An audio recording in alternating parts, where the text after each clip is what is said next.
সীমান্তে বাংলাদেশের বর্ডার গার্ডকে আক্রমণ করে ইন্ডিয়ার বর্ডার গার্ড বাহিনী বা সদস্যরা। এছাড়াও জোর করে ইন্ডিয়ান নাগরিকদেরকে বাংলাদেশে ঢোকানোর চেষ্টা করে।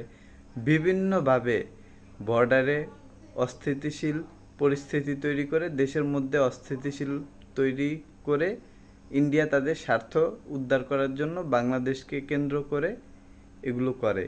কিন্তু দেশের সংসদে, বিদেশের আন্তর্জাতিক মঞ্চে বাংলাদেশের রাজনৈতিক নেতাদের তেমন কোনো প্রতিবাদ বা জোরালো ভূমিকা আমার চোখে অন্তত পড়ছে না। তো যাই হোক, অন্তত যেন সারপ্রাইজ দেওয়ার পরিকল্পনা না থাকে দেশের রাজনৈতিক নেতাদের। একেবারে বড় ধরনের ক্ষতি হয়ে গেলে এর আগেই যেন প্রতিদিন, প্রতি সপ্তাহে না হলেও প্রতি মাসে একবার করে সংসদে ও আন্তর্জাতিক মঞ্চে এই খারাপ ব্যবহার ইন্ডিয়ার পক্ষ থেকে বাংলাদেশের সাথে করা হচ্ছে তা নিয়ে প্রতিবাদ করে ও আলোচনা, সভা, সেমিনার করে।